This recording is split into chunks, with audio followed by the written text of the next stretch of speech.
आज आप लोग परमेश्वर के वचन को सुनने के लिए तैयार है? कितने लोग परमेश्वर के वचन को सुनने के लिए तैयार हैं? तो आज एक महत्वपूर्ण संदेश है। हालेलुया। आज जो हम वचन को देखने जा रहे हैं वो बहुत जरूरी है हमारे जीवन के लिए। और जो वचन है, परमेश्वर का जो वचन है वो एक बीज है और हमारा हृदय एक मिट्टी है। परमेश्वर का वचन जो है वो एक बीज है और हमारा जो हृदय है वो एक मिट्टी के समान है। हालेलुया। सभी लोग बड़ी ध्यान से सुनने पाए।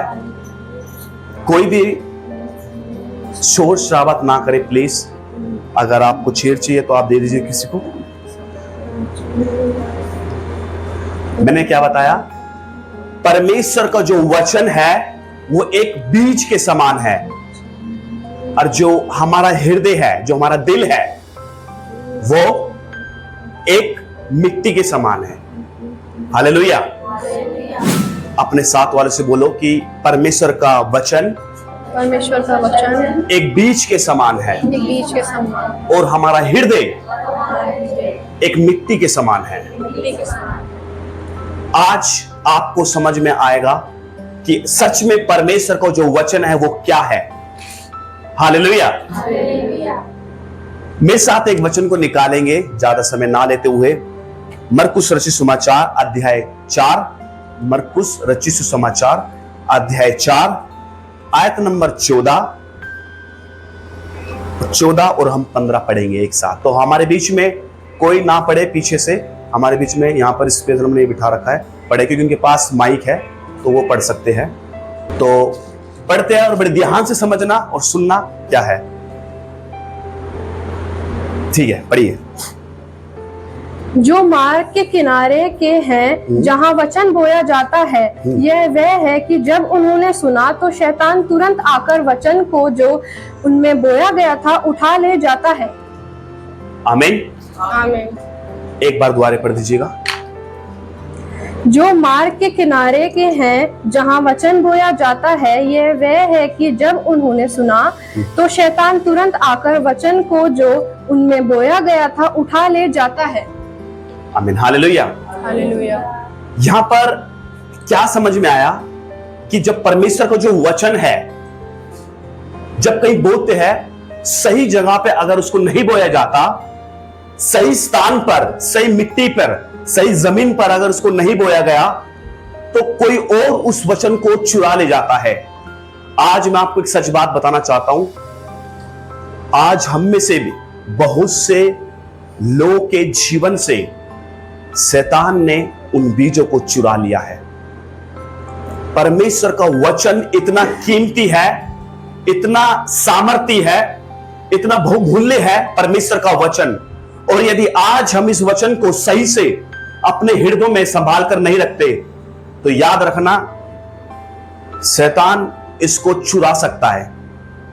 चुराया उसको जाता है जो कीमती होता है। हाँ या ना? जो चीज कीमती होती है चुराया उसे ही जाता है। कभी देखा है कोई चोर ने कूड़ा चुराते हुए? कोई नहीं चुराएगा, क्योंकि कीमती चीज के लिए चोर आता है। और शैतान को कई बार बाइबल में चोर भी बताया गया। इसलिए मैं आपको आज बड़ी परमेश्वर के बड़े शब्दों में बताने की कोशिश कर रहा हूं। समझना कि हमारा जो हृदय है, हमारा जो हृदय है, ये एक बहुत बड़ी चीज है। इसको आसान मत समझिए, इसको गंभीर लीजिए। हमारा जो हृदय है वो एक मिट्टी के समान है। किसके समान है? मिट्टी के समान है। जब एक किसान जब बीज बोता है ना, आपने बीज देखा होगा, जब एक किसान बीज बोता है तो उसको चिंता बीज की नहीं होती, बीज को उसकी चिंता नहीं होती। उसको चिंता पता है किसकी होती है? मिट्टी की चिंता होती है कि मिट्टी कैसी है, उबड़ खाबड़ है, खदरीली है, झाड़ लगे हुए हैं, क्या लगे हुए हैं, क्या हो सकता है नहीं पता। क्योंकि उसे पता है एक अच्छा बीज यदि इस मिट्टी में जाएगा तो वहां से बड़े वृक्ष को लेके आ सकता है। और अगर मिट्टी खराब है, कितना महंगा ही इसमें बीज डाल दो आप, ये व्यर्थ हो जाएगा, इसको नाश कर सकता है। Hallelujah, hallelujah. इसलिए परमेश्वर का जो वचन है, इससे प्रभाव नहीं पड़ता कि परमेश्वर के वचन में कितनी सामर्थ है, कितना नहीं है। आपके लिए सामर्थ है वो कैसे पता लगेगा? जब तक आप इसको सही स्थान पर नहीं रखोगे। ये बाइबल जो है, आप देख रहे हो बाइबल को, ये बाइबल जो है ये बहुत कीमती बाइबल है। आप सोच रहे होंगे कि ये पेज है, नहीं, ये परमेश्वर का बीज है। जब बीज किसी में जाता है तो वहां से वो एक फल नहीं लाता। कभी देखा आपने किसी एक फल को, एक फल मतलब एक पेड़ को एक फल लाते हुए? किसने ऐसा देखा है? किसी एक पेड़ में सिर्फ एक ही फल लगा हुआ हो। मान लो आम का पेड़ है, उसमें सिर्फ एक आम ही लगा है पूरे सीजन में, ऐसा हो सकता है? नहीं। तो आज हमें अपनी भूमि को, अपनी मिट्टी को सींचना है। हालेलुया, ये समझना बहुत जरूरी है। उसके बाद 15वां पढ़ेंगे, 14 से 15 दोबारा पढ़े। 14 भी पढ़ेंगे। हाँ, बोने वाले वचन बोता है। देखो, जो वचन बोता है वो कौन है? उसके बाद जो मार्ग के किनारे के हैं, जहां वचन है, जहां वचन बोया जाता है, यह वह है कि जब उन्होंने सुना, हाँ, तो शैतान तुरंत आकर वचन को जो उसमें बोया गया था उठा ले जाता है। आमीन, हालेलुया। जब हम परमेश्वर के वचन को अपने हृदय में, अपने दिल में जब इसे रखते हैं, तो एक चीज बड़ी डरती है, एक बंदा बहुत डरता है, वो है शैतान। उसको डर है कि अगर ये बीज इस भूमि में गिर गया, आपके हृदय में अगर वो बीज आ गया, तो आप उसके लिए खतरनाक साबित हो जाओगे, क्योंकि वो आपके भूलने से नहीं डरता। शैतान कभी भी आपसे इसलिए नहीं डरता कि आप कितने घंटे प्रार्थना करते हो, वो इसलिए नहीं डरता कि आप डेली चर्च आते हो, वो इसलिए नहीं डरता कि आप कितने घंटे बाइबल पढ़ रहे हो, कितने उपवास रख रहे हो, वो इससे बिल्कुल नहीं डरता। इस बात को आप अच्छे से समझ जाइए। अगर वो डरता है तो वो किससे डरता है? इससे डरता है, परमेश्वर के वचन से। कई लोग बोलते कि परमेश्वर से डरता, नहीं, परमेश्वर से शैतान को डर नहीं लगता। परमेश्वर से शैतान, यानी शैतान परमेश्वर से नहीं डरता। अगर ऐसा होता तो स्वर्ग में भी वो उसके साथ था, हमेशा आमने सामने बात करता है। यीशु मसीह से आमने सामने बात कर रहा है। जंगल के अंदर में कोई उसके पसीने नहीं छूट रहे, शैतान के भाग रहा है, वो तो आमने सामने बात कर रहा है। समझ पा रहे हो? वो परमेश्वर से नहीं डरता, वो डरता है सिर्फ आपसे। क्यों? क्योंकि आपने अगर इस वचन को अपने हृदय में रख लिया तो आप उसके लिए खतरनाक साबित हो जाओगे। समझ पा रहे हो बात को? इसलिए परमेश्वर के वचन को जितना हो सकता है अपने हृदय में रखो। जब आप इस वचन को हृदय में रखोगे तब वो आपसे डरेगा, क्योंकि शैतान, उसको पता है कि ये परमेश्वर की संतान है और ये हम पे हैवी हो सकता है। उसको तो पता है उसका अंत कहां पे होगा, लेकिन वो डरता सिर्फ आपसे इसलिए कि आप उसके वचनों को अपने अच्छी भूमि में मत रखो। आज बहुत से लोगों का जो मिट्टी है, बोलो हृदय की मिट्टी, हृदय की मिट्टी, ये जो मिट्टी है ना आपकी और मेरी, हम सबकी, इसके अंदर बहुत से बीज है। इसके अंदर बहुत से बीज हमने बो रखे हैं और उसके फल भी आ रहे हैं। हालेलुया। अब मुझे नहीं पता आपके इस मिट्टी के अंदर कौन सा बीज आपने बोए हैं। नाना प्रकार के आपने इस मिट्टी में किस प्रकार के बीज बो रखे हैं और उसके फल आपको दिख जाएंगे। परमेश्वर चाहता है कि आपकी जो मिट्टी है, जो आपकी जो जमीन है, स्थान है, वो एक सही हो, एक अच्छा हो।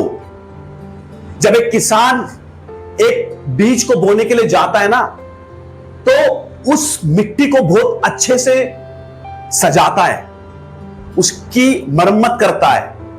आसपास जंगली पौधे होंगे, उसको निकालता है, फाड़ता है, अच्छे से उसके ऊपर क्या बोलते हैं उसको, अच्छे से उसकी रखवाली करता है। क्या बोल सकते हैं आप, बहुत अच्छे से जानते हो, मेरा हो सकता है, और भी गांव से जो लोग होंगे अच्छे से समझ सकते हैं, मुझे बिल्कुल नहीं पता। हाँ, क्योंकि जो मिट्टी है वो बहुत कीमती है। क्या आप बताओगे बीज जो है अगर आप पथरीली भूमि में डालोगे तो क्या वो फल देगा? अगर आप उसको ऐसे स्थान पे डालोगे, रोड पे डालोगे जहां पर रोड गाड़ियां चल रही है, क्या वहां पर बीज फल देगा? वो वहीं पर जाएगा जहां उसका स्थान है। अगर वहां पर वो नहीं पड़ा, अगर वो वहां पे नहीं गया बीज, तो एक जना जरूर आएगा उसको लेने के लिए, वो है शैतान। हालेलुया। एक जना जरूर आएगा, शैतान। आप निकालेंगे लूका रचित सुसमाचार अध्याय 8 और 12वीं आयत, 21, 12वीं आयत, लूका रचित सुसमाचार 8 अध्याय और उसकी 12वीं आयत। हृदय वो भूमि है जहां पर परमेश्वर का वचन बोया जाता है। निकाल लीजिए, पढ़ लीजिए। मार्ग के किनारे के मार्ग के किनारे पे, हाँ, मार्ग के किनारे के वह हैं जिन्होंने सुना, तब शैतान आकर उनसे मन में यह वचन उठा ले जाता है कि कहीं ऐसा न हो कि वह विश्वास करके उद्धार पाए। शैतान आता है और उस बीज को ले जाता है जो आपने बोया है। लेकिन मैं आपको एक बात और बताना चाहता हूं, उस वचन को अच्छे से समझिए। शैतान आता है और वहां पे आता है जहां पर परमेश्वर का वचन है। आज बहुत से लोगों के जीवन में दूसरे बीज है, किसी और के बीज है। आज हमारे बच्चों में भी किसी और के बीज है। याद रखना, हमारे बच्चे कुछ और फल लेके आ रहे हैं, हमारे जीवन में किसी और का बीज है। यह बड़ा खतरनाक साबित हो सकता है अगर हम परमेश्वर के वचन को अपने हृदय की भूमि में नहीं बोते तो। आप देख सकते हो कि आपने अपने हृदय में क्या बो रखा है। हम जांचो अपने आप को कि हमारे जीवन में किसका बीज है। अगर आप अपने घर में नाना प्रकार के बीज बोते हो तो वहां से उसके फल निकलेंगे। अगर आपके घर में नशे के बीज बोते हो तो याद रखना, एक दिन जरूर आपके घर में नशे के बीज आएंगे। एक दिन आप अपने घर में गालियों के बीज बोते हो तो जरूर वहां से एक दिन गाली के फल जरूर दिखेंगे आपको। जो भी आप बिना परमेश्वर के वचन के कुछ बोते हो तो वहां से वो फल जरूर निकलेंगे, क्योंकि ये ऐसा जरूर है। लेकिन हाँ, जब आप परमेश्वर के वचन को अपने हृदय में बोते हो तो वो एक आपके लिए एक अच्छा होता है, लेकिन आपको उसको संभाल कर रखना बहुत जरूरी होता है। Hallelujah, hallelujah. जो हृदय है, जो हमारा हृदय है, ये क्या चीज है? अगर मैं आपसे पूछूं कि जो हृदय है ये हमारी मिट्टी है, एक प्रकार से ऐसे सोचिए, हमारा जो हृदय है वो एक मिट्टी है और जो परमेश्वर का वचन है वो जो है वो बीज है। हालेलुया। सो अब हम सोचिए हमारा हृदय किस प्रकार का है। ये हृदय की क्या है असल में, हृदय क्या होता है? मैं आपको बता रहा हूं, जो हृदय है वो आपका स्वभाव है, आपका करैक्टर है, आपका देखने का नजरिया है, आपके जीवन को सही तरीके से ले जाने वाला एक आपका हृदय है। अलग से कोई हृदय बनाया नहीं गया कि ये है। हमारे शरीर में पार्ट जरूर है लेकिन कोई अलग से व्याख्या नहीं कर देगी। लेकिन जो हृदय है वो सच में एक आत्मा में छुपा हुआ है। आत्मा में छिपा हुआ हमारा हृदय है। जब आप पहला पतरस अध्याय 3 और उसकी 4थी आयत को पढ़ते हैं तो आप देखना यहाँ पे क्या लिखा है। वरना तुम्हारा छिपा हुआ और गुप्त मनुष्य यतव निर्मलता और मन की दीनता की अविनाशी सजावट से सुसज्जित रहे। हालेलुया। हमारा एक मनुष्य है जो हमारी आत्मा में छिपा हुआ है। हमारा एक मनुष्य जो आत्मा में छुपा हुआ है, हमारा एक स्वभाव है जो आत्मा में छुपा हुआ है। असली कैरेक्टर हमारा हृदय है। असली कैरेक्टर तो हमारा हृदय है।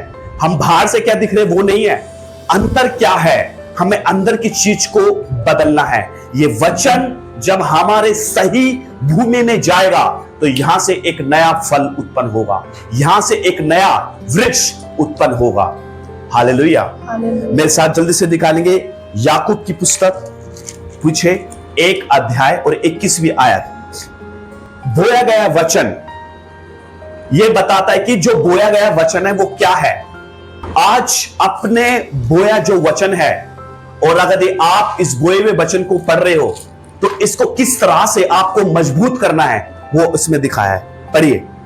इसलिए सारी मलिनता और बेर भाव के भावती को दूर करके उस वचन को निर्मल से ग्रहण कर ले जो हृदय में ग्रहण कर लो, जो हृदय में बोया गया और जो तुम्हारी प्राणों का उद्धार कर सकता है। क्या लिखा है? जो तुम्हारे हृदय में बोया गया। अब आपके हृदय में क्या बोया गया है?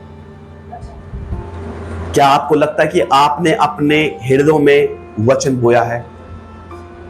अगर नहीं तो मैं आपको बता रहा हूं अजीजों कि परमेश्वर के वचन को अपने हृदय में बोइए। जब आप परमेश्वर के वचन को अपने हृदय में बोएंगे तो ये बहुत कुछ आपके जीवन में कर सकता है, बहुत कुछ कर सकता है। जब आप परमेश्वर के वचन को अपने इस भूमि में, इस हृदय में जब बोएंगे तो आपको पता है इस वचन में सामर्थ है, इस वचन में फिर सामर्थ बनती है। अभी किसी के लिए वचन बाइबल कुछ नहीं है, ये वचन अभी किसी के लिए कुछ नहीं है, लेकिन जो इसको पढ़ेगा और जो इसको समझेगा और जो इसको अपने हृदय में लेगा उसके लिए एक पावरफुल बन जाएगा। ये वचन यही है। ये सिर्फ नॉर्मल एक बुक आपको दिख रही होगी, लेकिन ये ऐसा नहीं है। जब आप इसको पढ़ते हो, जब आप इसको सुनते हो और जब आप इस पे चलते हो और जब आप इसको अपने हृदय की भूमि पे जब आप इसको लेते हो तो ये आपके लिए एक पावरफुल बन जाता है। क्या मेरी बात को समझ पा रहे हैं? क्यों? जो भी दिक्कत, परेशानी या कुछ भी आपके जीवन में होगा तब आपको किसी से बोलने की जरूरत नहीं होगी। आपके अंदर जो बोया गया वचन है ना, वही उससे युद्ध लड़ेगा, वही उससे लड़ेगा। यह वचन में पावर है, इस वचन में फिर जाके एक सामर्थ बनती है। वरना ये वचन में कोई पावर नहीं किसी आम व्यक्ति के लिए। नॉर्मल आप इसे लोग पढ़ते हैं, बहुत से लोग इसको पढ़ते हैं एक बुक की तरह, लेकिन ये वचन जो समझ के पढ़ता है, इसको हृदय से पढ़ता है, उसके जीवन में ये सामर्थ बन जाती है। हालेलुया। इसलिए अपने वचन को, इसको ध्यान से पढ़िए और समझिए और इसको बोलिए अपनी आत्मा में। मेरे साथ निकालेंगे यिर्मयाह उसका 23 अध्याय, यिर्मयाह अध्याय 23 29वीं आयत। यहां पे क्या लिखा है इसको पढ़ेंगे ध्यान से। यहोवा की यह भी वाणी है कि, यहोवा की यह भी वाणी है, क्या मेरा वचन आग सा नहीं है? क्या मेरा वचन जो है वो आग सा नहीं है? हाँ। फिर क्या यह ऐसा हथौड़ा नहीं जो पत्थर को फोड़ डाले? ऐसा हथौड़ा नहीं जो पत्थर है उसको फोड़ डाले, उसको फाड़ दे, उसको नाश कर दे। परमेश्वर का वचन आग है। बोलो, परमेश्वर का वचन, परमेश्वर का वचन आग है। परमेश्वर का वचन एक हथौड़ा है, एक हथौड़ा है। इसलिए अजीजों इस बात को समझिए, जो परमेश्वर का वचन है ये आपके उस चीजों को, जो आपके अंदर जो बोई गई चीज है, हृदय में जो गलत बीज बोए गए हैं, उसको ये नाश कर सकता है, उसको ये नाश कर सकता है। और जो चीज कठोर है आपके जीवन में, उसको परमेश्वर का वचन हथौड़ा जिसको बोला गया है, उसको वो तोड़ सकता है। बस आपको करना क्या है? इन वचनों को अपने अच्छी भूमि पर बोइए। एक वचन भी हमारी जिंदगी बदल सकता है, सिर्फ एक वचन भी परमेश्वर का। हमें करना क्या है? परमेश्वर के वचन को सुनना है, परमेश्वर के वचन को पढ़ना है, क्योंकि आप वचन के बिना कुछ नहीं हो। हम वचन के बिना कुछ नहीं है। एक अच्छे इंसान हर कोई होता है, लेकिन एक अलग से दिखने वाला इंसान एक अलग होता है।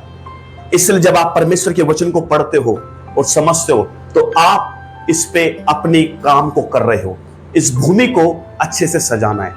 हालेलुया। अब मैं आपसे पूछना चाहता हूं, ध्यान से सुनिए सभी लोग। अब आपको अपनी भूमि पे ऐसा क्या करना है? आपको अपनी भूमि पर ऐसा क्या करना है? यदि हम प्रतिदिन अपनी भूमि को अच्छे से साफ करते हैं, उसको सींचते हैं, इस पे क्या पानी गिरते हैं, जो भी करते हैं, अगर करते हैं, तो आप अच्छे तरीके से परमेश्वर के वचन को ग्रहण कर रहे हो अपनी हृदय में। अब आप ऐसा मत सोचिए, फिजिकली मत सोचिए, मैं फिजिकली बात कर रहा हूं, मैं आत्मिक रीति से बात कर रहा हूं। कहीं आप लो और अपने हृदय पे मिट्टी गिर दो, जो भी उस पर गुदाई करने चालू कर दो। ऐसा नहीं है, कई लोग ऐसे भी सोचते होंगे। एक दिन ऐसा हुआ कहीं कि जब किसी ने बोला परमेश्वर के वचन को खाओ, हिजकिय्याह की पुस्तक में लिखा है 3 अध्याय में, इस वचन को खाओ जो पुस्तक तुम्हें मिली है उसे खाओ। वो घर जाके खाने लग गया। तो ऐसा भी नहीं होना चाहिए कि आप जाओ और घर पे कि आज तो ये बताया अपने हृदय को सींचने लग जाओ, मिट्टी खाने लग जाओ, उस पर बीज खाने लग जाओ। ऐसा नहीं है। कई लोग ऐसा सोचते हैं, कुछ एडवांस चल जाते हैं। कई आजकल के मसीह लोग कुछ एडवांस ज्यादा है, बोलने से पहले समझ जाते हैं कि हाँ ये बोल रहे हैं। लेकिन मैं किस बारे में बात कर रहा हूं? मैं परमेश्वर के वचन को बता रहा हूं आत्मिक रीति से। जो हमारी मिट्टी है, आपको क्या लगता है कि जो हमारे हृदय की जो भूमि है वो कितनी अच्छी है? कितनी अच्छी हमारी हृदय की भूमि है। सुनिए, आज हमारी हृदय की जो भूमि है वो कितनी अच्छी है, क्या आपको पता है? आज इस भूमि में घमंड भर चुका है, ईर्ष्या, एक दूसरे के प्रति नफरत, बैरभाव किसी से, और भी ऐसे काम इस हृदय में घुस चुके हैं। सावधान, अगर आप परमेश्वर के वचन को सुन रहे हो तो इसको अच्छे से सींचिए, अच्छे से संभाल कर इस भूमि को बनाइए। हालेलुया। अब आप मुझसे पूछिए कि भैया अब हम इस भूमि पर क्या कर सकते हैं, कौन से फल ला सकते हैं? तो मेरे साथ निकालेंगे गलतियों की पुस्तक, नए नियम में गलतियों अध्याय 5। और आत्मा का फल प्रेम। देखिए, एक मिनट सुनिए सब ध्यान से। अब आपको अपने इस आत्मा के जो फल है, अब आप सुनिए, हमको अच्छी भूमि पे क्या बोना है, ये बोना है। सुन, बताइए। पर आत्मा का फल प्रेम, आनंद, शांति, धीरज, कृपा, भलाई, विश्वास, निर्मलता और समय है। ऐसे ऐसे कामों के विरुद्ध में कोई भी व्यवस्था नहीं। हालेलुया। कुछ आत्मा के यहां पर फल बोए गए हैं, लेकिन आपको पहले अच्छे से अपनी भूमि को तैयार करना है, अपनी जमीन को तैयार करना है। जब आप ऐसा करते हो ना, ये मैं सच बता रहा हूं, परमेश्वर के वचन से मैं आपको सच बता रहा हूं, जब आप ऐसा करते हो तो आप अपने जीवनों में बहुत सारी चीजें हासिल कर सकते हो। जो कुछ आपको चाहिए, अपने भूमि को तैयार करिए, हृदय की भूमि को तैयार करिए, ताकि परमेश्वर के वचन को जब आप इस हृदय में बोएंगे तो वहां से वे फल को लेके आ सकते हो। और इतना नहीं, बाहर के लोग भी इस फल को देखेंगे और वो आपसे लेंगे, तब आप परमेश्वर के वचन को उनको दे सकते हो। आज ये समय आ चुका है कि आप डायरेक्ट उनके पास नहीं बता सकते, कोई सुनता है कोई नहीं सुनता। यीशु मसीह के जीवन को देखिए, यीशु मसीह का जीवन को देखिए कि उसके लोग उनके जीवन को देख के बदलते थे। यीशु मसीह के जीवन में फल था क्योंकि उन्होंने परमेश्वर के वचन से अपने आप को भर लिया था। लूका सुसमाचार जब उसका पढ़ते हो आप 2:55 में, कि प्रभु यीशु मसीह भी आत्मा में और परमेश्वर के अनुग्रह में बढ़ता गया। हालेलुया। इसलिए जरूरी है कि हमें परमेश्वर के वचन को अपने अच्छे से भूमि में रखना जरूरी है। क्या आप मेरी बात को समझ पा रहे हैं? कितने लोग सच में अपने घरों में बाइबल पढ़ते हैं? मुझे नहीं पता, लेकिन पढ़ना चाहिए। बाइबल को पढ़ना बहुत जरूरी है। कितने लोग सुनते हैं? क्योंकि मैंने आपको बताया है कि आप इसके बिना कुछ नहीं हो। आप चर्च आ सकते हो, सिर्फ आप मीटिंगें अटेंड कर सकते हो, लेकिन इसको सीरियस लो। ये परमेश्वर का वचन अजीजों बहुत सामर्थी है, बहुत पावरफुल वचन है। ये हम वचन के बारे में बोलते हैं, ये बहुत पावरफुल वचन है। जब आप यशायाह की पुस्तक पढ़ते हो 55 अध्याय और उसकी 11वीं आयत में इस प्रकार से लिखा है कि जैसे आकाश से वर्षा आती है, वो किसानों को, बोने वाले को फल देती है, पानी जो गिरता है वो उनको देती है, वहां पर इस प्रकार से बताया गया है। लेकिन जब परमेश्वर का वचन जाता है तो बिना काम करके लौट के नहीं आता, वरन वे काम करके जरूर आता है। इसलिए जब आपके जीवनों में परमेश्वर के वचन होंगे, जब आप कुछ बोलोगे तो किसको बोल रहे हो? परमेश्वर के वचन। हालेलुया। अब मैं आपसे एक उदाहरण देखिए, अच्छे से समझाना चाहता हूं। मान लीजिए कि आपने परमेश्वर के वचन को अपने हृदय में रख रखा है, ठीक है? अब कोई एक बीमार या कुछ भी आपके जीवन में समस्या दिखती है आपको, हाँ या ना? अब जब वो व्यक्ति आपके पास आया और बोलता है कि बहन या भाई मेरे लिए प्रार्थना कर दीजिए, आपने वचन पढ़ रखा है, सुन रखा है, समझ रखा है। इस वचन में लिखा है कि जब तुम बीमारों पे हाथ रखोगे तो वो ठीक हो जाएंगे। अब कोई बीमार आपके सामने आया हुआ है और जब आप उसके लिए प्रार्थना कर रहे हो, परमेश्वर के वचन को बोल रहे हो, तो कौन अंदर से बाहर आ रहा है? परमेश्वर का वचन अंदर से बाहर आ रहा है। आज जब वो वचन जाएगा तो कौन ठीक करेगा, तुम या डॉक्टर?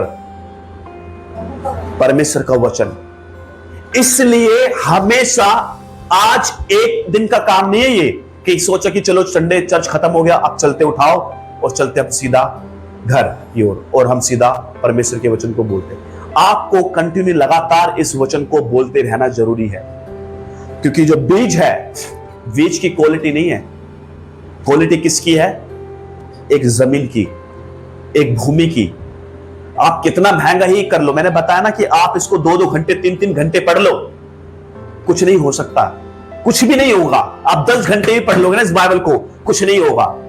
प्रार्थना आप 4-4 घंटे प्रार्थना कर लो, कुछ नहीं होगा। उपवास प्रार्थना कर लो, मीटिंगों में चले जाओ, यहां चले जाओ, वहां चले जाओ, कुछ नहीं होगा। जानते क्यों? क्यों नहीं होगा? क्यों नहीं होगा? अगर हम ऐसा करते हैं, क्यों कुछ नहीं होगा? क्यों? क्योंकि आपने जो ओरिजिनल जो वचन है ना, ओरिजिनल जो परमेश्वर का वचन है, उसको आपने अपनी भूमि पर डाला ही नहीं। गलती वचन की नहीं है, गलती वचन की नहीं है, गलती किसकी है? हृदय की, इस भूमि की। जब आप पथरीली भूमि पे डालोगे तो क्या आएगा? क्या आएगा? जब पथरीली भूमि पे डालोगे तो कुछ नहीं आएगा।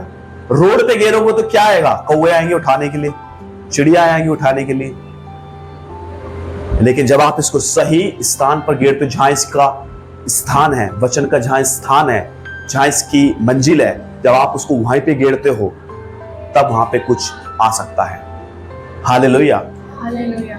इसलिए जरूरी है कि परमेश्वर के इस बीज को अपने हृदय में इसको बोइए। जब आप ऐसा करते हो तो आपके जीवन में बहुत कुछ दिखता है। मेरे साथ निकालेंगे नीति वचन अध्याय 4 और उसकी 20वीं आयत, 20 से 21 तक पढ़ेंगे। यहां पर क्या लिखा है, सभी सुनिए ध्यान से। ऐ मेरे पुत्र, मेरे वचन ध्यान धर के सुन। देखो, परमेश्वर का वचन बोलता है, हे मेरे पुत्र, मेरे वचन को ध्यान करके सुन। आज परमेश्वर का वचन आपसे भी बोल रहा है। ये वचन अगर जिसके कान है सुन लो, परमेश्वर का वचन ये बोल रहा है आपसे। ये सुनील नहीं या कोई पास्टर नहीं, परमेश्वर का वचन आपसे, मुझसे बात कर रहा है। क्या बोल रहा है यहां पर? हे मेरे पुत्र, मेरे वचन को ध्यान करके सुन, सिर्फ सुन मत। क्या लिखा है? ध्यान करके सुनो मत।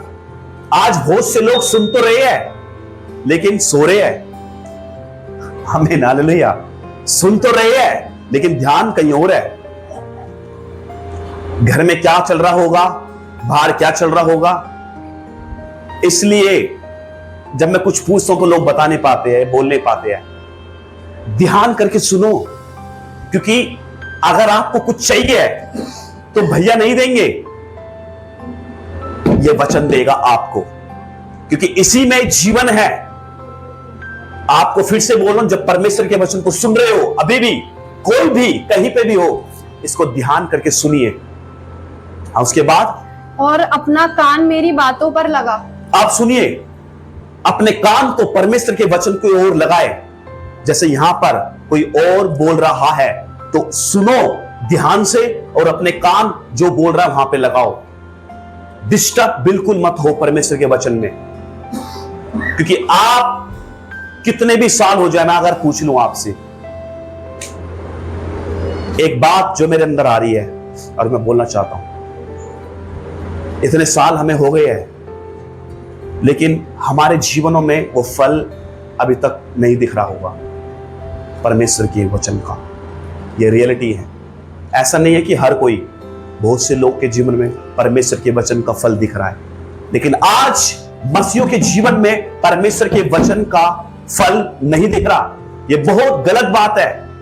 आपको परमेश्वर के वचन को बोलना है और उसको फल लेके आना है। लोगों के जीवन को देखिए, उनका जीवन कितना सही है। आज मसीह से बाहर लोग बहुत अच्छे हैं। आप देखिए, बहुत अच्छे अच्छे लोग हैं, लेकिन मसीह लोगों का जीवन बिल्कुल गलत की ओर जा रहा है, सही नहीं जा रहा। बनाओ अपने जीवनों को कि लोग देखें कि हाँ, ये बहन, ये भाई परमेश्वर में है, इनका जीवन परमेश्वर में है, ये वचन को पढ़ता है, ये वचन को पढ़ती है, इनका जीवन ऐसा है। अगर आपको पढ़ना नहीं आता कोई बात नहीं, सुनो, कम से कम अपने जीवन को बदलने की कोशिश तो करो। वही बातें, वही स्वभाव।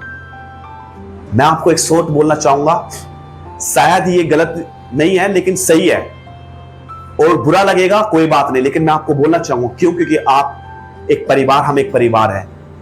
अगर आप परमेश्वर के वचन के ऊपर चल नहीं सकते ना, या आप उसको फॉलो भी नहीं कर सकते इतने साल से, तो कुछ फायदा नहीं चर्च आने का और प्रार्थना करने का। सच बता रहा हूं मैं आपको, इस जीवन के अंदर आप कुछ परिवर्तन नहीं ला रहे ना, तो आप छोड़ दो।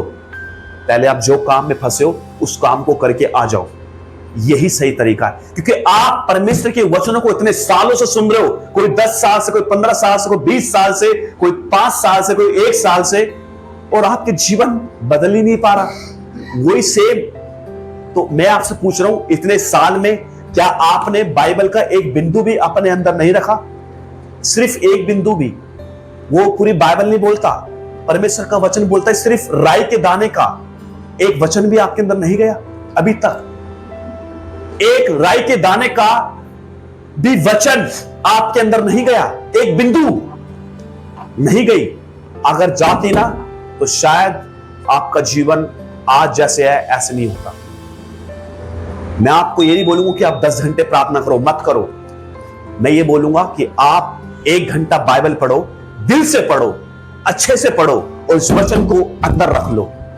क्योंकि जब ये अंदर वचन जाएगा तो आपके अंदर से वो आग आएगी, वो सामर्थ बाहर आएगी। हालेलुया। क्योंकि जो दुष्ट है वो आपके फेस से नहीं देखता, वो आपके स्वभाव से देखता है। यीशु मसीह के जीवन को शैतान ने बाहर से नहीं, अंदर से देखा। यीशु मसीह कितने हैंडसम दिखते ये नहीं देखा, यीशु मसीह के जीवन को देखा उसने, इसलिए उससे नफरत करता था। हालेलुया। इसलिए जरूरी है आज हमें ये सोचना है, सिर्फ संडे में आना, बाइबल पढ़ना, आराधना करना, वचन पढ़ना, चले जाना नहीं। मेरे अजीजों, प्लीज ध्यान से परमेश्वर के वचन को खाओ। जब आप इसको खाओगे तो ये आपको मजबूत करेगा आत्मिक रूप से। इस वचन को पियो, इस वचन के अंदर पावर है। हालेलुया। इस वचन में सामर्थ है। यूहन्ना रचित सुसमाचार 7 अध्याय और उसकी 38वीं आयत में क्या लिखा है? जो मुझ पर विश्वास करेगा, जैसे पवित्र शास्त्र में आया है, उनके हृदय में से जीवन के जल की नदियां बाहर निकलेगी।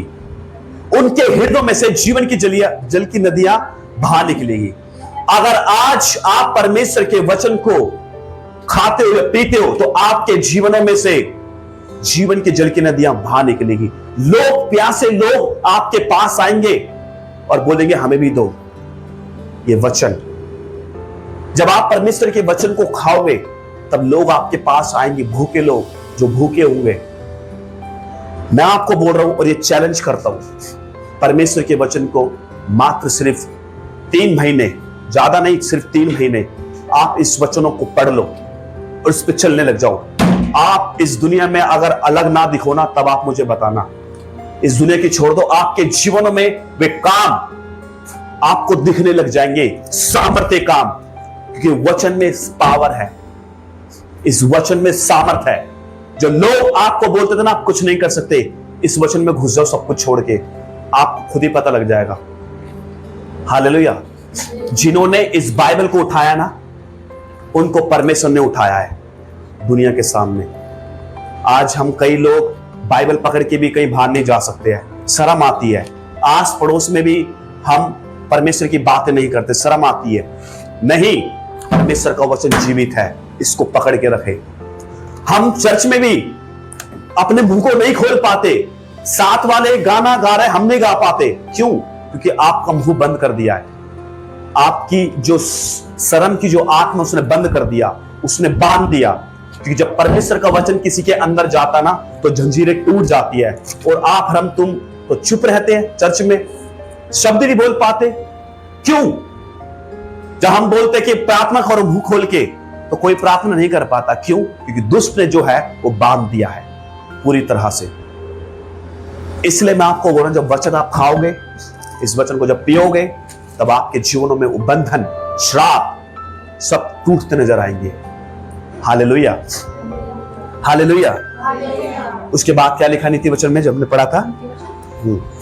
इनको अपनी आंखों की ओट न होने दे, वरना अपने मन में धारण कर। एक बार फिर से पढ़े 20 से। है मेरे पुत्र, यहाँ पर जो बोला गया है इसका मतलब ये नहीं कि सिर्फ पुत्र है तो पुत्री नहीं है, आपके लिए भी है। हे मेरे पुत्र और पुत्रियां, बेटियां और बेटे। हाँ, मेरे वचन ध्यान ध्यान करके सुनिए और अपना कान मेरी बातों पर लगा। आज अपने कानों को, विचारों को परमेश्वर के वचन की ओर लगाइए। हाँ, इनको अपनी आंखों की ओट न होने दे। इनको अपनी आंख के आगे ओट मत होने दो, ढकने मत दो। उसके बाद वरना अपने मन में धारण कर। वरन अपने मन में धारण कर, अपने मनों में धारण कर। जो आपका हृदय है, हृदय के बीच में आपका मन है। कई बार बोलते ना कि हम अपने मन की करते हैं, वही मन जो आज परमेश्वर का वचन आपको बोल रहा है, इस वचनों को फिर से अपने हृदय में रखिए। Hallelujah, hallelujah. इसलिए अजीजों, मैं आपसे फिर से बोलना चाहूंगा, आप अपने स्थान पे खड़े हो जाए। परमेश्वर के वचन को अपने हृदय में बोइए। ये ऐसा कोई नियम नहीं है, लेकिन ये ऐसा करना जरूरी है। ऐसा करिए। मैं आपको बोल रहा हूं इसलिए नहीं, मैं आपको ये बोल रहा हूं कि परमेश्वर के वचन को बोइए, ऐसा नहीं, आपको खुद ऐसा करना चाहिए। आज कितने लोग ऐसा निर्णय लेते हैं, ऐसा विचार करते हैं कि आज से हम अपने घरों में जब जाते हैं, आजकल तो सब कुछ YouTube पर आपको दिख जाता है, परमेश्वर के वचनों को सुन सकते हो, आराधना आप कर सकते हो। जो लोग बाइबल पढ़ते हैं वे लोग भी बाइबल पढ़ सकते हैं अपने घरों में। लेकिन मैं आज ये बोलता हूं आपसे कि परमेश्वर के वचन को जरूर कहीं से भी इसको लीजिए, लेकिन सही वचन को लीजिए। आज बहुत सारी रॉन्ग टीचिंग हो रही होगी और होती भी है, लेकिन परमेश्वर के वचन के आधारित पे क्या है? हालेलुया। इसलिए जरूरी है कि हमें परमेश्वर के वचन को अपने हृदय में रखना जरूरी है। क्यों रखना जरूरी है? क्योंकि जब ये बीज उसमें जाएगा तो वहां से एक फल लेके आएगा। आज नहीं, कल नहीं, लेकिन एक वक्त आएगा जब आपके हृदय में, जब आपके दिलों में, आपके स्वभाव में एक फल आपको जरूर दिखेगा। अब ये सिर्फ बोलने से नहीं है, ये करने से भी है। हालेलुया। इसलिए आइए सभी जन अपनी आंखें बंद करते हुए हम प्रार्थना करेंगे।